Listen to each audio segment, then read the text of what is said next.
안녕하세요. 사커클라스입니다. 다폴더 고배당 당첨 인증합니다. 스포츠는 말씀드렸다시피 조합이 제일 중요합니다. 조합이 어려우신 분들은 저희 스포츠 정보 공유방에서 무료로 공유해드리니 아래 고정 댓글로 편하게 말 걸어주시면 됩니다. 홈팀 벤피카는 기술력과 조직력을 두루 갖춘 팀입니다. 팀 전력의 중심은 중원 조율과 조직적인 수비에 있으며 특히 측면 공격의 날카로움과 세밀한 패스워크가 강점입니다. 1차전에서는 남미 특유의 압박과 투지에 고전하며 무승부에 그쳤지만 후반전으로 갈수록 벤피카 특유의 볼 소유율과 전술 완성도가 돋보였습니다. 이번 경기에서는 보다 직선적이고 확실한 득점 전개가 예상되며 빠른 시간 안에 리드를 잡으려는 공격적 운영이 중심이 될 것입니다. 원정팀 오클랜드 시티는 오세아니아 챔피언 자격으로 본 대회에 참가하고 있으며 뉴질랜드 내에서는 무적에 가까운 성적을 유지하고 있으나 국제무대에서는 유럽 또는 남미 강호들과 격차가 있는 것이 사실입니다. 바이에른 뮌헨과의 1차전에서는 수세적인 경기 운영 속에서도 의외의 저항력을 보여줬지만 전술 유연성과 체력 면에서 한계를 드러냈습니다. 오클랜드 시티의 장점은 일체감 있는 수비 조직과 세트피스에서의 집중력이며 벤피카와의 경기를 통해 수비에서 얼마나 실점을 줄일 수 있을지가 승부의 관건입니다. 결국 이 경기는 벤피카가 전체적으로 경기를 지배하는 흐름 속에서 오클랜드가 수비적으로 버티는 양상으로 흘러갈 가능성이 높습니다.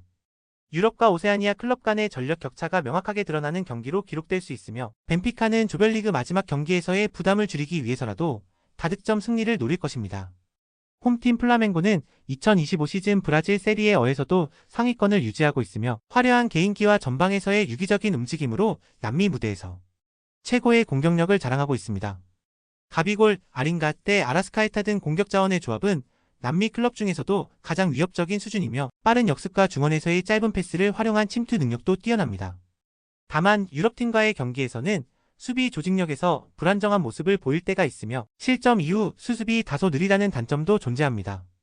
1차전에서는 이에스티니스를 상대로 안정적인 경기 운영을 보이며 무난한 승리를 거두었습니다. 원정팀 첼시는 리빌딩 효과가 본격화되며 전반적으로 상승세를 타고 있습니다. 특히 리그 후반기 들어 중원 조직력과 수비 안정성이 크게 개선되었으며 새로운 감독 아래서 전술적 유연성이 강화되었습니다. 1차전 LAFC와의 경기에서는 이른 시간 득점에 성공하며 경기를 지배했고 경기 후반에도 체력적 우위를 바탕으로 안정적인 흐름을 유지했습니다. 전체적인 전력과 조직력, 선수층의 깊이 면에서 첼시가 소폭 우세하다는 평가를 받지만 플라멩고는 남미 클럽 특유의 변칙성과 응집력으로 승부를 어렵게 만들 수 있는 팀입니다. 경기 후반 체력과 집중력 유지에서 유럽 클럽이 다소 우세한 경향을 보여온 만큼 팽팽한 흐름 속에서 후반에 승부가 갈릴 가능성이 큽니다. 홈팀 LAFC는 2025년 MLS 시즌에서 서부 중위권에 위치해 있으며 지난 몇 년간 리그 내에서 강력한 공격력을 앞세워 존재감을 과시해왔습니다. 빠르고 기술력 있는 공격진은 북중미 대회에서 위협적인 모습을 자주 보여왔습니다. 그러나 1차전 첼시와의 경기에서는 유럽 클럽의 강한 압박과 템포에 밀려 효과적인 공격을 펼치지 못했고 수비진 역시 라인 간격 조절에 어려움을 겪으며 실점을 허용했습니다. 이 경기에서는 반드시 승점이 필요한 만큼 보다 전방 압박을 강화하고 중거리 슈팅 등 다양한 공격 루트를 시도할 것으로 보입니다. 원정팀 이에스티니스는 북아프리카를 대표하는 클럽으로 CAF 챔피언스리그 등 국제무대 경험이 풍부합니다. 아프리카 리그 특유의 피지컬과 강한 수비 집중력 그리고 간결한 역습 전개가 특징이며 중원에서의 강한 압박을 기반으로 상대의 공격 전개를 차단하는 데 능합니다. 하지만 1차전 플라멩고와의 경기에서는 상대의 스피드와 개개인의 기술력에 밀리며 수세적인 경기를 피하지 못했고 경기 주도권을 잡지 못한 채 실점을 허용하며 고전했습니다. 이번 경기는 상대가 LAFC로 한층 수비 조직력 측면에서 부담이 줄어든 만큼 더 적극적으로 전방에서 압박하고 공격 전개에 나설 수 있을 것으로 예상됩니다. 전체적인 경기 흐름은 LAFC가 점유율을 높게 가져가며 중원에서 주도권을 쥘 가능성이 높고 이에스티니스는 수비 안정 속에 역습 기회를 노릴 것으로 보입니다. 두 팀 모두 전력 차이가 크지 않아 경기 후반까지 팽팽한 흐름이 이어질 수 있으며 단일 실수가 승패를 가를 수도 있는 접전이 예상됩니다. 홈팀 자메이카는 FIFA 랭킹 63위로 북중미 내에서는 중상위권 전력을 가진 대표팀입니다. 최근 몇 년간 잉글랜드 출신 교포 선수들을 대거 영입하며 선수층을 강화해왔고 특히 공격진에는 프리미어리그 경험자들이 포함되어 있습니다. 하지만 골드컵 첫 경기에서는 기대에 못 미치는 경기력을 보이며 패했고 팀의 조직력과 집중력 부족이 드러났습니다. 수비진의 불안정성과 미드필드 조율 부족이 여전히 해결되지 않은 과제로 남아있으며 이번 경기에서는 무엇보다 수비 안정화보다 직접적인 공격 전개가 요구됩니다. 기존의 측면 중심 공격에서 보다 중앙을 활용한 돌파가 병행되어야만 실마리를 찾을 수 있습니다. 원정팀 과들루프는 FIFA에 정식으로 가입되어 있지 않지만 북중미 지역에서는 꾸준히 골드컵에 참가하고 있는 전통의 강호 중 하나로 아마추어 및 준프로 선수들이 다수 포함되어 있음에도 불구하고 이변을 만들어내는 경우가 종종 있습니다. 1차전에서도 전력 열세 속에 예상보다 끈질긴 수비와 빠른 역습으로 상대를 곤란하게 만든 장면들이 있었으며 체력과 투지 면에서 인상적인 모습을 보였습니다. 다만 전체적인 경험과 전술적 유연성에서 부족함이 있고 전방에서의 마무리 능력은 확실한 한계로 지적됩니다. 자메이카 입장에서는 이번 경기를 통해 반드시 승점 3점을 챙겨 조별리그 3차전의 희망을 이어가야 하며 실제로도 전력상 과들루프를 압도할 수 있는 자원들이 충분합니다. 따라서 전반 중후반부터 공격의 고삐를 재며 승기를 잡으려는 전략을 펼칠 것으로 예상됩니다. 과들루프는 최대한 수비적으로 나서며 역습 한 방을 노리는 실리 축구에 집중할 가능성이 높습니다. 홈팀 바이에른 뮌헨은 폭발적인 공격력과 압도적인 점유율을 기반으로 한 경기를 이어가고 있습니다.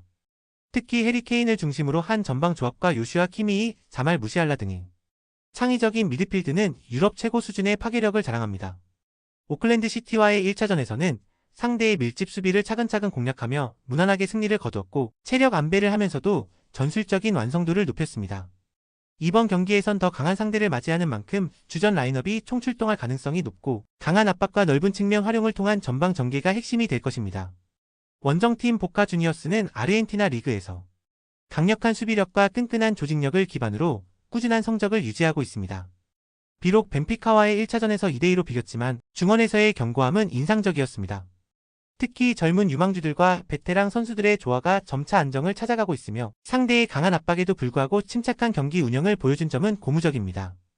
다만 이번에는 유럽 최고의 팀 중 하나인 바이에른을 상대로 공격 전개에서 얼마나 위협적인 장면을 만들어낼 수 있을지가 관건입니다. 전반적으로 수비적인 접근 속에 역습에 무게를 둘 가능성이 높습니다. 다만 전체적인 전력의 깊이와 선수 개인 능력, 조직력의 완성도 면에서 바이에른이 우위를 점하고 있으며 체력적으로도 전 세계 톱레벨의 경기 운영이 가능한 유럽팀답게 경기 후반에도 강한 압박을 유지할 수 있습니다.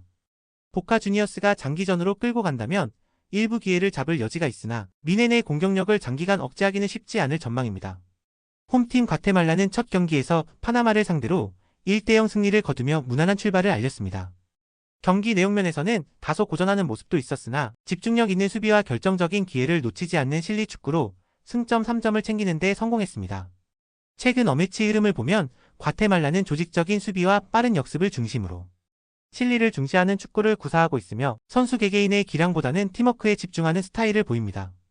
다만 상대가 강한 압박과 속도전을 펼칠 경우 수비진이 무너지기 쉬운 구조이기에 파나마와의 맞대결에서는 전반 초반부터 수비 집중력이 중요할 것으로 보입니다.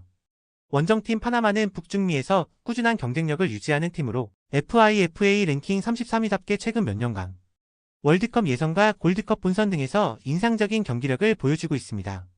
파나마는 첫 경기에서 과들루프를 5대2로 꺾으며 초반부터 강한 존재감을 드러냈고 특히 중원에서의 조직적인 압박과 좌우 풀백의 오버래핑이 돋보였습니다. 경험 많은 자원들이 팀의 중심을 잡아주며 안정된 경기 운영을 이끌고 있으며 전반적으로 체력과 템포 조절이 뛰어난 점도 이번 경기에서 중요한 무기가 될 수 있습니다. 과테말라는 수비 후 역습 전략으로 파나마의 허점을 공략하려 할 것으로 보이며 전반을 무실점으로 버틴 후 후반 체력전을 노릴 수 있습니다. 반면 파나마는 초반부터 강한 압박으로 선제골을 노릴 것이며 경기가 길어질수록 기동력과 조직력에서 우위를 점할 가능성이 큽니다. 다만 과테말라가 수비적으로 잘 버텨낸다면 쉽게 무너지는 경기는 되지 않을 것입니다.